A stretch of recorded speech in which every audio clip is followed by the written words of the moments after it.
We don't often think about it, but can you actually own the shape of a bottle?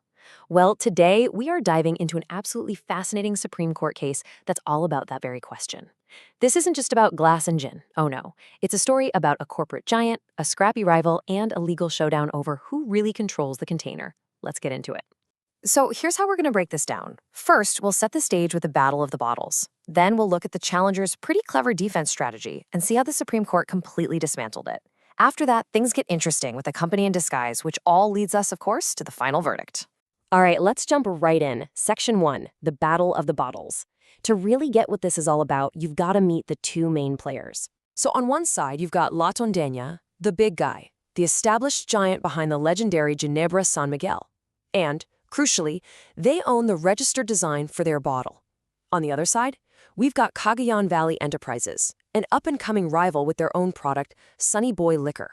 And what are they doing? They're reusing La Tondena's bottles. You can kind of see where this is going, right? And here's the thing. The heart of this whole conflict is actually pretty simple. Cagayan wasn't out there making fake bottles. Nope. They were just going to junk dealers, buying up all the used authentic Ginebra San Miguel bottles they could find, and then refilling them with their own Sunny Boy Liquor. Then they just slapped their own label on it. Super cost-effective, sure. But was it legal? Now, this didn't just happen overnight. La Tondena had been playing the long game for decades. They legally registered their bottle design way back in 1953, and they even renewed it in 1974. So by the time 1981 rolled around and they filed a lawsuit, you can bet they felt they were on rock-solid legal ground. Okay, moving on to Section 2, Cagayan's clever defenses. Now, when you're facing a lawsuit from a huge company like that, you might just fold. But not Cagayan. They came to court ready to fight, with a whole bunch of legal arguments for why they were totally in the right. Which, of course, begs the question, how in the world do you defend using your direct competitor's legally protected bottles for your own product? Well, turns out, Cagayan's lawyers got pretty creative. They built their case around four main points. First, they said La Tondena couldn't sue because they didn't actually print the word registered on the bottles themselves. Second, they argued that the law only protected containers for stuff like soft drinks, not hard liquor. Third, they pointed out that La Tondena never asked for a deposit or put a note on their receipts saying they still own the bottles.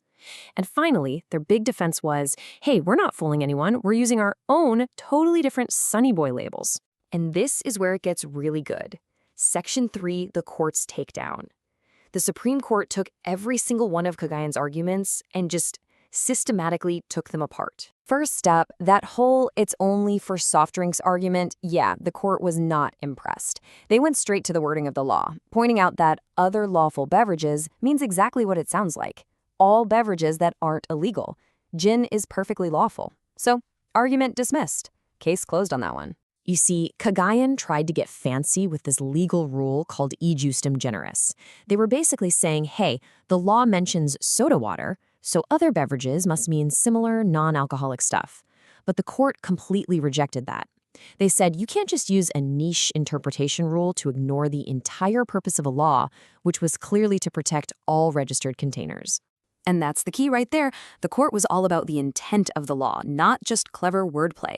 They ruled that the whole point of the act was to protect these containers, and limiting it to just soft drinks would make the law pretty useless. So what about the argument that some bottles didn't have the words "property of" on them? The court basically said, so what? It wasn't some fatal flaw. I mean, the names La Tondena Inc. and Ginebra San Miguel were literally blown into the glass. It was pretty obvious who the owner was. Practical reality won out over a tiny technicality. This all came down to a legal idea called prima facie, which is just Latin for at first sight. The law creates a presumption. It says the minute a junk dealer or anyone else has these marked bottles without written permission, it's assumed to be illegal. The burden of proof was on Cagayan to show they had a right to use them, and they just couldn't do it.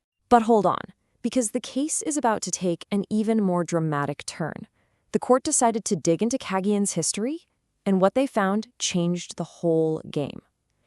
This is where we get into a really cool legal concept called piercing the corporate veil. The court basically turned into a detective. They started connecting the dots. They unearthed a previous case against a company called Cagayan Valley Distillery. And who owned that? A guy named Diego Lim. And who's running the new company? His son, Regolio Lim. It's a family business, in the same industry, at the exact same location. The court's conclusion was brutal and undeniable. The new company was just a shell, an alter ego of the old one. This was the absolute nail in the coffin. It meant Cagayan couldn't pretend they didn't know the law, because this family had been caught doing this exact same thing before. So, with their defenses in shambles and their corporate identity exposed, all that was left was for the court to deliver the final verdict. First, the financial penalty. Cagayan was ordered to pay a total of 75,000 pesos. This was split into nominal damages, basically for violating Latandeña's rights, exemplary damages, to make an example of them and warn others not to try it, and finally, attorney's fees. But honestly, the money was almost secondary. The real win for Latandeña was this. The court made the temporary ban permanent. From that day on, Cagayan Valley Enterprises was legally and forever forbidden from using Latandeña's registered bottles, period. Oh, and one more thing.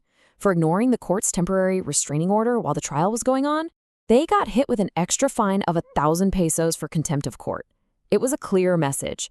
You do not ignore a court order. So after all that, why should we care about this old case today? Well, because it established some huge principles that are still super important. It confirms that a unique container design can be protected property, just like a trademark or a logo. It makes it crystal clear that just slapping your own label on something doesn't make it yours. It shows that courts are willing to look past corporate games to stop injustice. And maybe, most importantly, it reminds us that a brand's identity is the whole package: the name, the logo, and the very bottle it comes in. And that really leaves us with a final thought to chew on. In today's world of fast commerce, social media unboxings, and a constant stream of new products, this case forces us to ask, how much is a container's identity really worth? What's the true value of that physical first impression? It's something to think about.